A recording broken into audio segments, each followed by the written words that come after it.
Well, hello and welcome to Thrive Thursday for May 6th, 2021.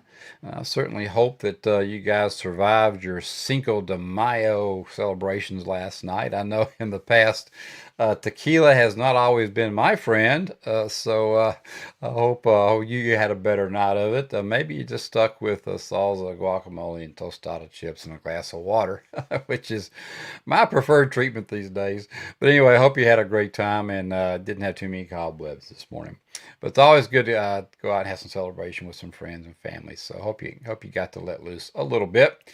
All right, we're gonna do our 3, 2, 1 today. We're gonna be on the focus of the paradox of focus. Need to focus, Don. Criticism and the value of reading, which is always one of my favorite subjects. Got my GSD mode on this today. We've had it on all week. We've had so many projects going that we've been blessed to have come our way this week. So it's definitely been a get stuff done kind of week. But I'm going to back out of here so that you can see a little bit better. I am even going to knock that little ticker off so you don't have to look at that the whole time. Well, let's talk about the 3 ideas, the 2 quotes, and the 1 question to consider this week. Let's talk about the first idea here. The more you move, the easier it is to keep moving. So maintain the momentum. We talk about Big Mo a lot in the compound effect. And of course, getting up and getting things rolling is a big part of the miracle morning. And of course, atomic habits, all those great things we talk about. But the more you move, the easier it is to keep moving. And it's the same way with phone calls. The more you just get up and make those phone calls, the easier it is to make the phone calls. The more you get out and have those tough conversations, the easier it is to have those tough conversations. So just repetition is what gets it rolling. But you just got to maintain that momentum and you got to keep that energy flow going. So just move. That's all we got to do. And just the more you move, the easier it is to keep on moving. So think about that one. The second idea, the best properties are rarely for sale. Of course, these days, if anybody's smart, they're getting that thing for sale. And the best employees are rarely job hunting. The best clients are rarely shopping. The best option is usually off the market. And most people think this means you can't have it. But what it really means is you have to go find it and sell yourself. Right? So just get out there. It doesn't mean, the road less traveled, right? I know back when we started looking at all the stuff with COVID last week and all the real estate folks, and a lot of people backed out of the business because, this just can't happen. But the folks who really made it happen were the folks who stayed in there because, the competition was so light. Of course, it happens seasonally too in different industries where people back off and they say, fiscal year's ending. I had a good year. I'm just going, take off, November, December. I'll get back at it after the first of the year. That means for the smart folks, there's less competition out there in November and December and the first of the year. So keep rolling and get those things going for you. But just remember, just because the best is not equally available, they're just waiting for you to come get it. So if you got to work harder for it, that reward is going to be there for you. So just keep on going and sell yourself and get it for yourself. All right, the paradox of focus. Make the most of one opportunity, and more opportunities will come your way. Moving boldly in one direction causes more paths to unfold before you. To get more, focus on less. And sometimes that's the key. I think we've heard some of these words from Grant in the 10X rule that, if you make the most of one opportunity, more opportunities are going to come your way. It's just, and it's also just, the law of attraction. I mean, if you're out there making things happen, it's amazing how many things will start coming your way. So that's huge. When we get to talking with Jack Canfield and stuff, and the more boldly in one direction, moving boldly in one direction causes more paths to unfold before you because people are taking notice of you. So to get more, just focus on less and just get out there and get your path straight and be sure that you know where you're rolling. And I tell you, things will just start coming to you because you're going to see some successes in one area, and it'll open up so many other areas for you because people are really taking notice. You think they're not, but I tell you what, they're hiding and watching sometimes. So get out there and make it happen. All right, a couple of quotes. Here's a Chilean saying on criticism.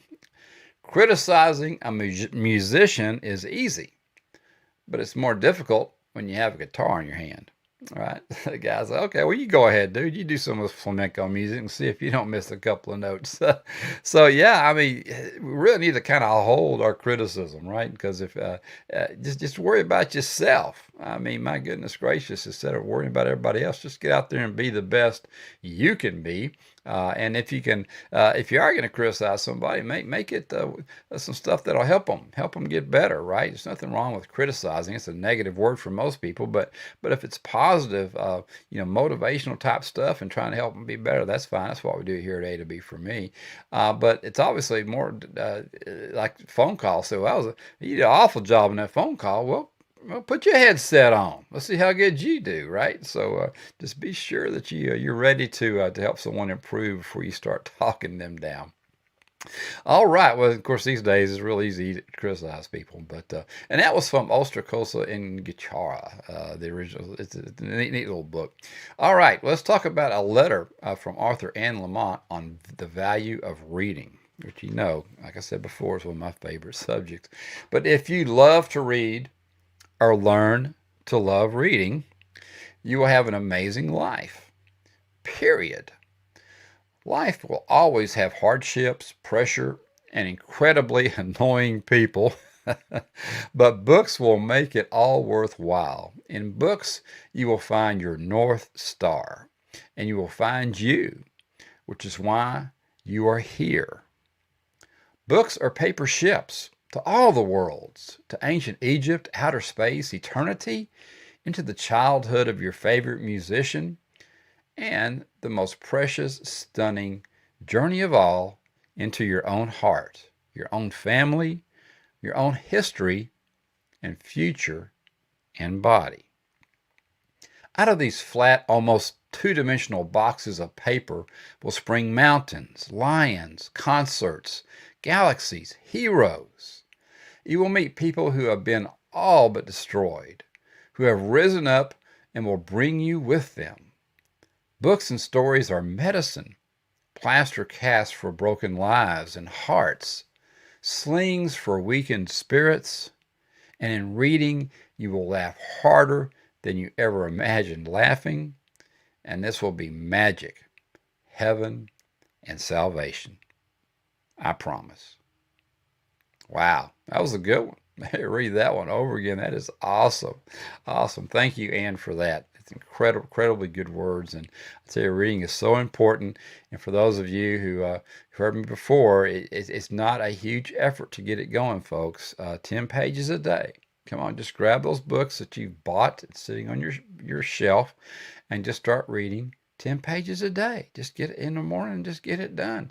And it's amazing how your life is going to change. All right, well, let's look at our question for the week. If I keep doing what I'm about to do today for the next 5 years, will I end up with more of what I want or less of what I want? Now, if you'll just put that in your journal, take that, print it, write it, put it on top of your journal every single morning. If I keep doing what I'm about to do today for the next 5 years, we'll end up with more of what I want or less of what I want. I guarantee you will get those key productive indicators, those key actions done because all of a sudden you've just had a wake-up call every single morning. So great question for you for this week.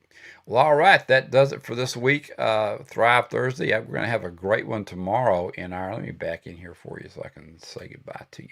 We're going to have a great Finish Strong Friday for you tomorrow, so come back. I'm not going to tell you what it is this week, so you're going to have to just show up and find out what it is, but you're going to like it. But anyway, have a great one. Keep moving in the directions of dreams, and we will talk to you later.